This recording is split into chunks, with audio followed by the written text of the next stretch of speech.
सभी साथियों को नमस्कार। एजुकेशन स्पेशल यूट्यूब चैनल के माध्यम से आप सभी मित्रों का बहुत बहुत स्वागत है, अभिनंदन है।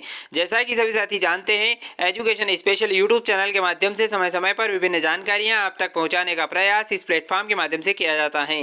आज फिर एक महत्वपूर्ण वीडियो हम आपके लिए लेकर आए हैं। पूरी जानकारी यहाँ पर आपको बताने का प्रयास करेंगे। इससे पहले यदि आप चैनल पर नए हैं और आपने चैनल को सब्सक्राइब नहीं किया है तो प्लीज़ आप चैनल को सब्सक्राइब कर लें और बेल आइकन को प्रेस कर लें, ताकि आने वाले वीडियो के नोटिफिकेशन आपको मिलते रहेंगे। साथ ही साथ आप वीडियो को बिना स्किप किए हुए अंत तक पूरा देखेंगे, ताकि पूरी जानकारी यहाँ पर आपको स्पष्ट रूप से मिल सकेगी। जी हाँ साथियों, जान लेते हैं क्या है पूरी अपडेट। यूपीएस यानी कि यूनिफाइड पेंशन स्कीम, सरकार अंशदान के 2 खाते खुलेंगे। अपना कोष निकाला तो पेंशन होगी कम। कर्मचारी करें फंड मैनेजमेंट तो मिल सकती है 50% से भी ज़्यादा पेंशन। जी हाँ साथियों, महाराष्ट्र सरकार भी लागू करेगी नई योजना। आइए पूरी अपडेट को हम जान लेते हैं। केंद्र सरकार की नई एकीकृत पेंशन योजना यूपीएस में यदि कर्मचारी अपने फंड का सक्रिय रूप से एक्टिव इन्वेस्टमेंट चॉइस में मैनेज करेगा तो उसे रिटायर होने पर 50% से ज़्यादा पेंशन मिल सकती है।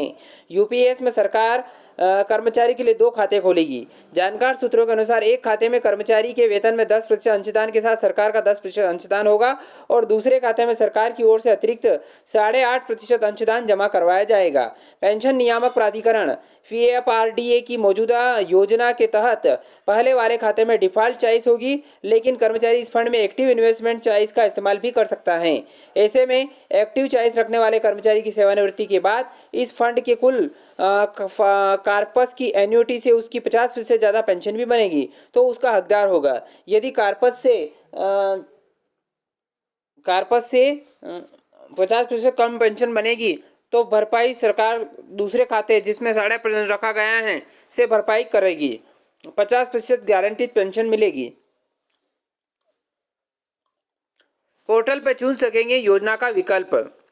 वहीं बात करें, केंद्रीय कर्मचारियों को नेशनल पेंशन स्कीम या यूपीएस में से विकल्प का चुनाव एक पोर्टल पर करना होगा। इसके लिए जल्द ही एकीकृत पोर्टल तैयार किया जाएगा। यूपीएस को लागू करने की जिम्मेदारी पीएफआरडीए की होगी। पोर्टल और नियमों से जुड़ी तैयारियों के लिए जल्द वित्त मंत्रालय के स्तर पर भी बैठक होनी है। अधिकारियों का कहना है कि कैबिनेट की मंजूरी मिलने के बाद अब स्कीम से जुड़े विस्तृत दिशा निर्देश जारी होंगे और उसी के हिसाब से ऑनलाइन पोर्टल और आईटी सिस्टम तैयार किया जाएगा। केंद्र सरकार यूपीएस के बारे में राज्य सरकारों से भी चर्चा करेगी और यूपीएस 1 अप्रैल 2025 से लागू होगी। 60% पैसा निकाला तो पेंशन होगी कम। यूपीएस में कर्मचारी को सेवानिवृत्ति के बाद 10% अंशदान वाले खाते से बने कार्पस की 60% राशि एक मुश्त निकालने का विकल्प होगा, लेकिन उस अनुपात में उसकी पेंशन कम हो जाएगी। महाराष्ट्र में भी लागू होगी यूपीएस योजना। केंद्रीय कर्मचारियों के लिए यूपीएस की घोषणा के 24 घंटे में भी महाराष्ट्र में भी इसे लागू करने का फैसला लिया गया है। सीएम एकनाथ शिंदे की अध्यक्षता में रविवार को हुई बैठक में इस फैसले पर मोहर लगाई गई है। अब यूपीएस पर पक्ष विपक्ष में तकरार हो रही है। यूपीएस पर भाजपा और विपक्ष में तकरार की स्थिति है। भाजपा ने कहा, प्रधानमंत्री नरेंद्र मोदी मांगों को सुनते हैं, इसलिए कर्मचारियों की 50% पेंशन की गारंटी दी गई है। कांग्रेस ने मोदी सरकार को यू टर्न वाली सरकार करार दिया है। कर्मचारी संगठन भी इस मुद्दे पर 2 फाड़ है। एक वर्ग ने यूपीएस मौजूदा एनपीएस से बेहतर बताकर स्वागत किया है तो दूसरे वर्ग ने इसे खारिज करते हुए कहा है पुरानी पेंशन योजना ओपीएस ही लागू होनी चाहिए। यूपीएस पर मल्लिकार्जुन खड़गे ने कहा, यूपीएस में यू का मतलब होता है मोदी सरकार का यू टर्न है। 4 जून के बाद जनता की शक्ति प्रधानमंत्री नरेंद्र मोदी की सत्ता के अहंकार पर हावी हो गई है। सरकार ने लॉन्ग टर्म कैपिटल गेन पर बजट में रोलबैक, वक्फ विधेयक को संयुक्त समिति को भेजना, ब्रॉडकास्ट बिल और लेटरल एंट्री को वापस लिया है।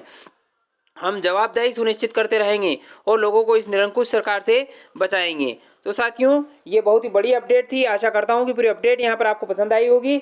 यदि वीडियो अच्छा लगे तो लाइक करें, शेयर करें, कमेंट करें। एक बार और निवेदन है, चैनल को जरूर सब्सक्राइब कर लें और बेल आइकन को प्रेस कर लें। धन्यवाद। जय हिंद, जय भारत।